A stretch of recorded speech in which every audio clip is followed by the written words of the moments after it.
Mr. and Mrs. North, starring Barbara Britton and Richard Denning.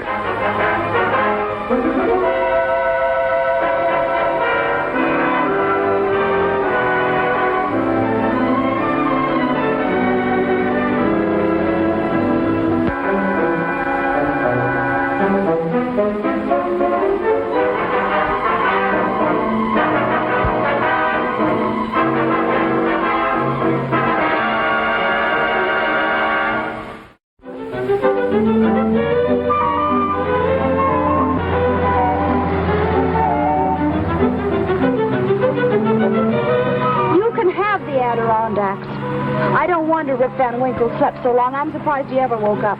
Old Rip slept in the Catskills, darling, not the Adirondacks. Catskills, Adirondacks, what's the difference? Mountains are mountains as far as I'm concerned. Jerry, what are we going to do with these ducks? Poor things. 2 hours ago, they were as happy as could be. Oh, well, I'll be a lot happier when I see them crisp and juicy on a roasting platter. But, Jerry, I've never cooked a duck. I like mine with wild rice, man. That sounds dangerous. Hey, what do you know about that? What? Avery Arno. I know his sister pretty well. See, what do you say we go in and drop in on him? He used to be a doctor in New York City, but he retired about a year ago. Dr. Arno, there's a car coming up the driveway. I thought I told you to put a chain across that road. I ordered it only yesterday, Doctor. Well, go see who it is. But remember, I am at home to no one. Very good, Doctor. I'll attend to it.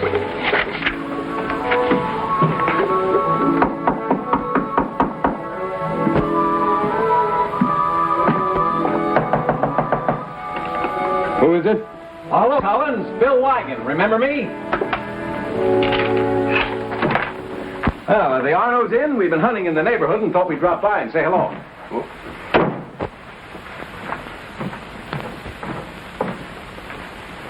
Well, at least they don't have to worry about refrigeration with a character like that around. Who, Collins? No, he's a patient of the doctor, a mental case of some sort. He's devoted to the Arnos. Bill Wigan. Well, Ellen, hello. It's been a long time, hasn't it? I should say. Oh, may I present Mr. and Mrs. North, Miss Arno? How do you do? Well, what on earth brings you way up here? Show her, Jerry. Oh, those poor, skinny little creatures. Aren't you ashamed of yourself? Bill tells me you have a wonderful recipe for wild ducks, Miss Arno. Could I have it framed, maybe? Of course, Mrs. North. Oh, Collins, would you put the ducks on ice, please? Very well, Miss Arno. Won't you come into the living room? Of course, you have to hang them first. Who? The ducks. Oh. Then you rub them inside with salt. I'm not being a very good hostess, am I? Bill, would you help me with the cocktail things? I'd be delighted to, Ellen. We'll be right back.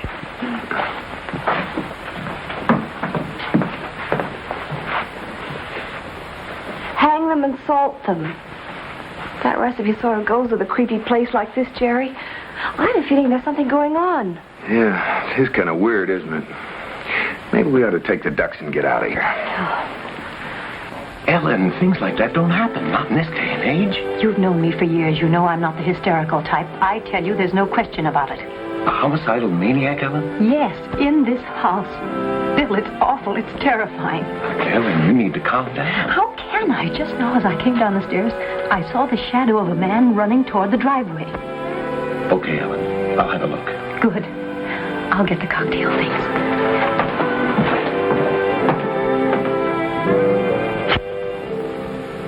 Then you really believe there is a maniac loose around here? Somebody took our shotguns out of the car. And just on a hunch, I tried the motor. It's been tampered with.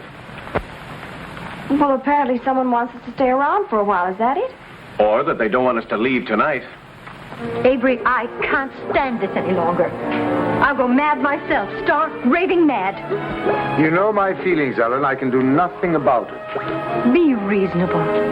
Why, living here under these conditions is like living in a perpetual nightmare. Or do you want me to leave you? Good heavens, no. You're my sister. I need you. You know that. Both of you. Like Ellen, I'm nearing a breaking point. We've been all through this before, and you know the answer. Dr. Eckner here yet? He's waiting for you in the study. But this is my last night in this house, Doctor. That's final. Well, what about your friend, Dr. Arno? Doesn't he have a car? It's in the village for repairs. At least that's what the butler said. Bill, I don't like this whole setup, and Pam doesn't either.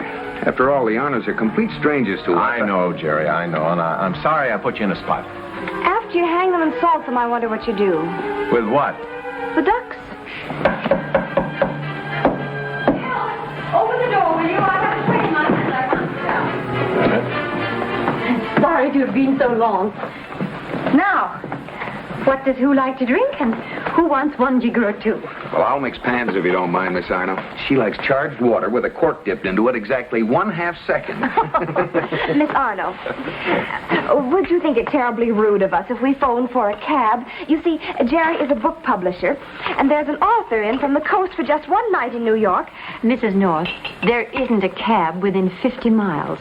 And in any event, you couldn't phone. I tried the phone just now, and I couldn't even raise the operator. Bill, will you see if the line is clear? All right.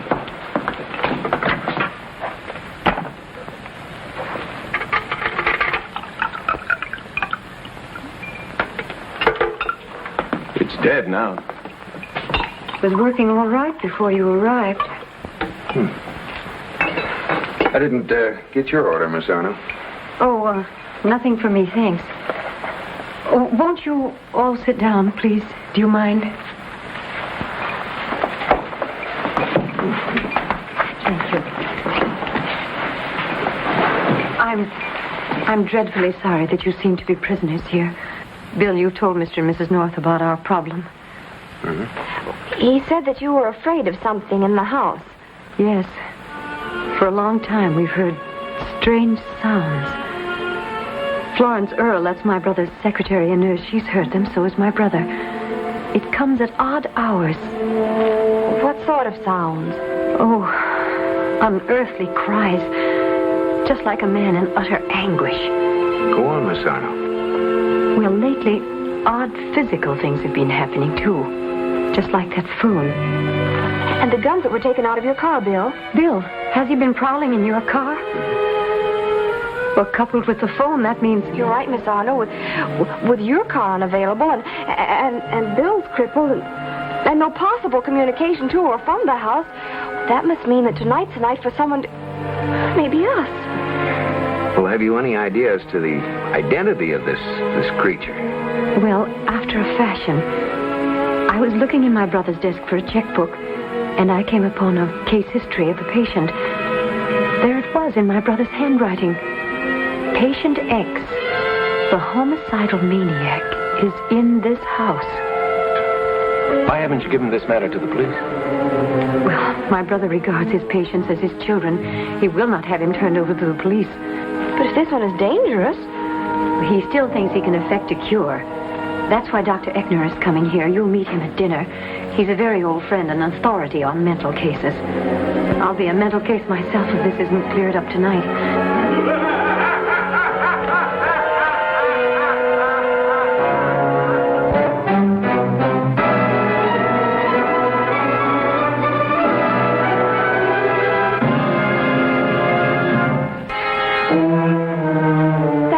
Upstairs.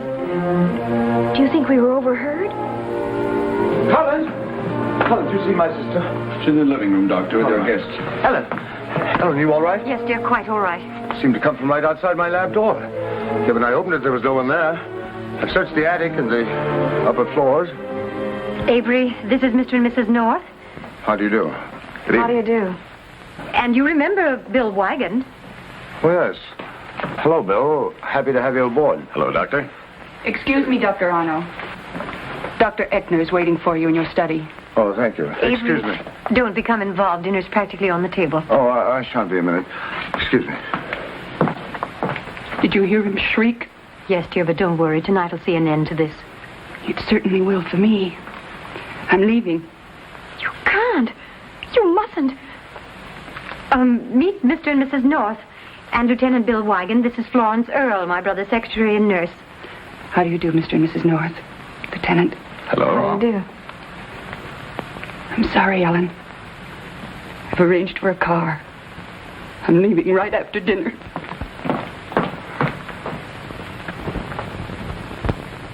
We at Hampstead University believe in facing such issues squarely. We take one fact for granted. Homicidal mania can be brought to its climax, or to its cure, for that matter, by only one means: actual homicide, or simulated homicide. Now, actual homicide is out of the question, not to speak about it being unlawful. So I propose simulated homicide in this house, tonight. Darling, wouldn't things be less complicated if only you weren't so stubborn in this matter? I've told you, Ellen. But doesn't it seem childish to protect the identity of a patient whose condition your own notes say is utterly hopeless? Nothing is hopeless. Forgive me for saying so, Doctor, but when one word from you could save your sister so much needless anxiety... I'm afraid you don't understand, Mr. North. No power on earth could compel me to betray this unfortunate soul. But you say yourself the man is mad. At the moment, yes. But I still have hopes of effecting a cure. Well, you see, although his own life is in danger, he is still an optimist. Now, we are 6 sane people against one who is insane. I say give patient X a chance to put in an appearance. Are you there, patient X? Hans, I wish you'd let me handle this matter in my own way. Your way? How long have I heard that? Lawrence. Dr. Eckner, what makes you think you can bring patient X out into the open? A homicidal maniac is primarily an extrovert whose neuroses have taken over control of his body and soul. He will react to a simulated murder as if it were one of his own accomplishments. You mean if we stage a phony murder, patient X will want to take credit for it? Exactly. Now, if no one has any objection, I suggest we proceed.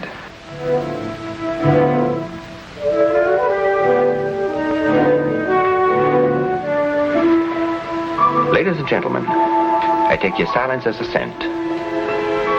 I warn you, Avery. I intend to expose you, patient X. If you refuse to save yourself, I think it's time that we, your friends, save you for us. Whatever you say, Hans.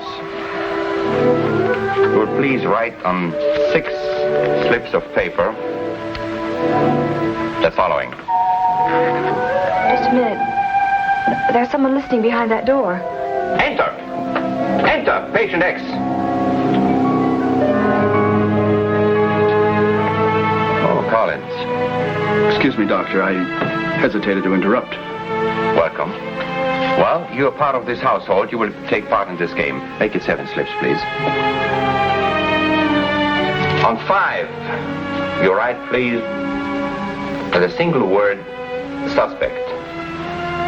On the 6th, write murderer. And on the 7th, victim. Very well. Is this going to be like a seance or something? No, there will be murder in the living room. Simulated murder. Will you please pass out the slips now?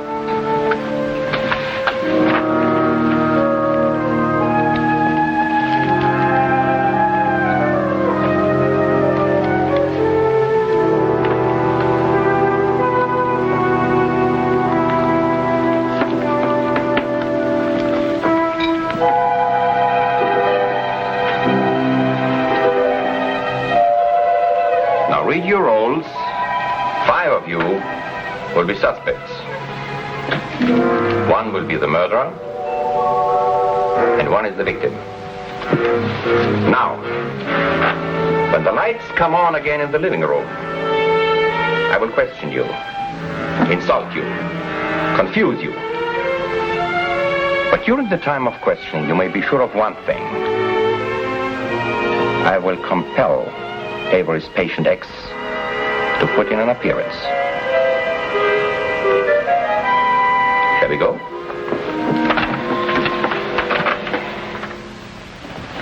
I will play the piano. You will mill here and there. All the while my music will stimulate the confused nerves of a potential murderer. Now, when I say kill, whoever among you has the slip reading victim will crumple to the floor. If patient X arrives, I'll take charge.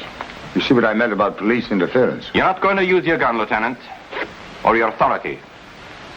With the appearance of patient X, Dr. Arno and I will take complete charge. Well, it'd be quite a pleasure, eh, Jerry? As is customary in such cases, patient X will want to confess. The urge to confess is a primary emotion in homicidal paranoia. He would say that he killed the victim. Where is the master switch that controls the lighting in this room? It's right here, Dr. Eichner. Oh, thank you.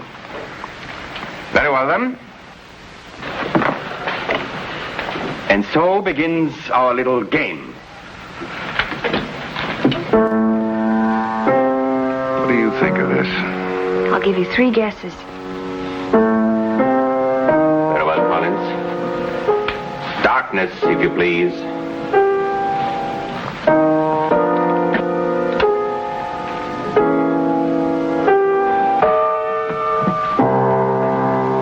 Proceed.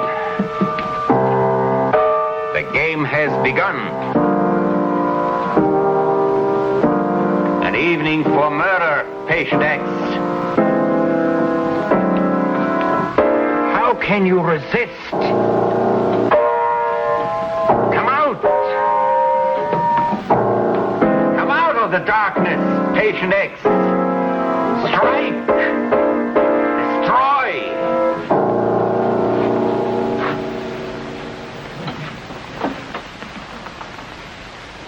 The Borgias did it with poison. The phantoms of Paris with a strangler's noose. How are you going to do it, patient X?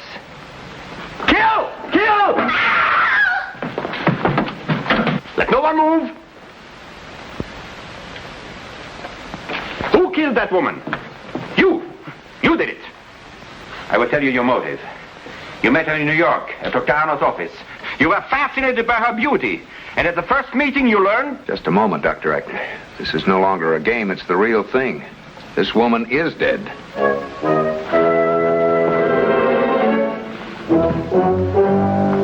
But this is impossible. Stabbed? But Avery, isn't there something we can do? I'm afraid not. She died instantly. But why was Florence singled out? Well, the only conclusion I can reach is that patient X must have slipped into this room, took part in the game, and when he'd selected this victim, struck.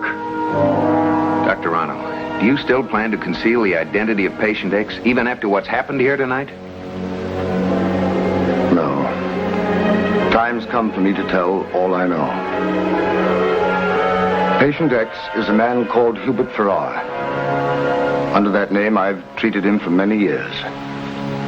Under that name, he was admitted to the Naval Hospital in Baltimore, Maryland, just a year ago, where my diagnosis of a pressure on the brain was confirmed. Hubert Farrar. Yes?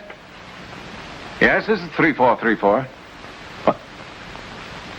Would you repeat that, please? Very well, thank you. A telephone repairman checking the line. All phones in this area have been out of order since early this evening. A fallen tree. Well, then it wasn't patient X who severed our communications. Oh, Collins. Why don't you try the doorbell? It may work now. Then all we need to find are the missing shotguns. And a distributor cap from my car. And patient X. Hey, what are you two up to? Bill, we found this in Miss Earle's room. Oh. To whom it may concern. I leave this house tonight, but I want it known that I fear for my life. Secure the details from Dr. Arno or his beloved patient X. Well, if Arno knows anything, it certainly isn't in his files. There's nothing on Hubert Farrar or patient X. Say, here's something. Take a look at that.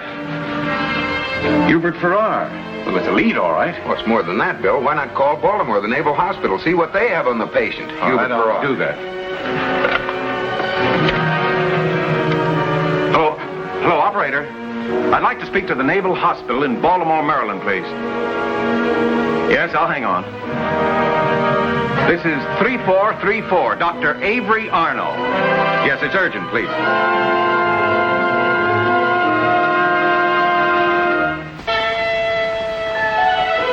Hello. Hello, is this the Naval Hospital at Baltimore? I'd like to speak to the registrar, please. Hello, registrar?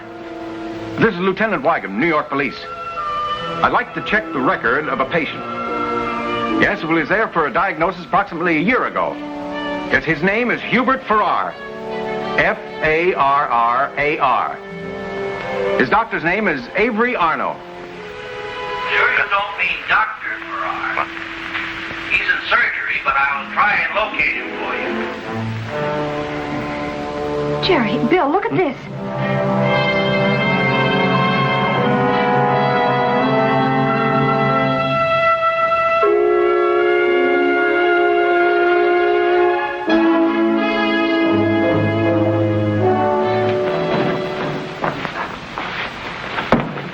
We're getting no place. Did you find anything? We were in Dr. Arno's lab. Very interesting. You know, Dr. Eckner, your little game, despite the fact that it backfired here tonight, has merit. But I suggest that we carry it out a step further. For instance? Pam, will you take over the piano department? We'll play the little game all over again. Who knows? Maybe patient X will come out of the woodwork.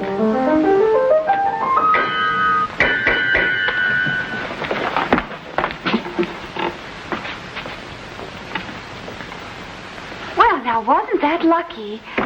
Now, who'd be in charge of the silverware? Well, the butler, of course. All right, you win. I killed Florence Earle. Collins. Oh, that's very commendable, Collins, but you're not telling the truth. Dr. Arno is the murderer. How dare you, Mrs. North? Miss Arno, your brother is patient X. How utterly ridiculous. Avery is very sick, Ellen. Since boyhood, he's had a Jekyll and Hyde complex. How can you presume a thing like that? In his confusion tonight, he made a slip of the tongue and named Hubert Farrar as patient X. Hubert Farrar's a naval doctor, an old friend of your brother's. He told us on the phone the whole history of the case. He warned your brother over a year ago that he had a pressure on the brain. Doctor, say this isn't true. Oh, now I see. He killed Florence Earle because she planned to expose him. Oh, he's hopelessly mixed up. Jekyll and Hyde, that explains it. You knew about it too, Collins. That's why you took the guns from the car. He did it to protect me. I'm sorry, Ellen. I'm afraid it's all true. These are going to be the saddest words of my life. I thought I was cured. Until tonight, I was certain of it. And then something snapped, just as it had before. I didn't want to kill Florence. I don't even remember doing it. I know I did. Oh, I fought it and fought it. This is no good. It's like a black cloud suddenly coming out of a clear sky. There have been many perfectly lucid moments since I moved up here to the country. Long periods when I hadn't the slightest desire to kill or destroy. The isolation seemed to help. I guess it was only temporary. It's hopeless. There are moments when I know I'm completely insane. Oh, Avery. Avery.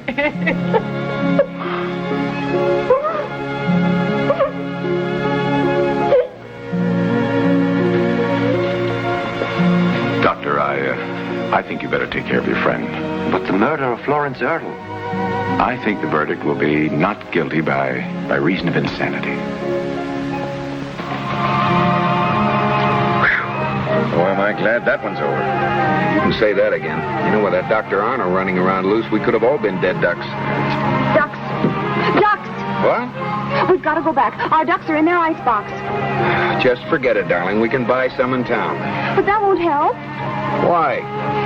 Because Ellen never finished telling me the recipe. She only got as far as the salt and pepper, and then Florence was murdered, and surely a duck needs more seasoning than that. Shall I turn around? Do, and there'll be another dead duck.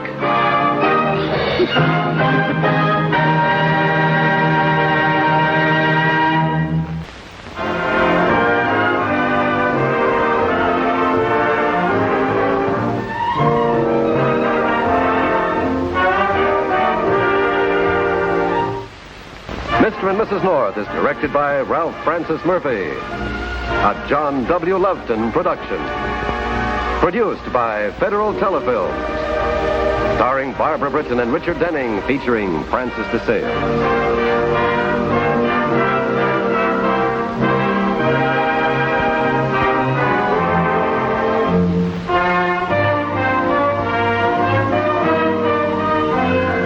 This has been a film presentation.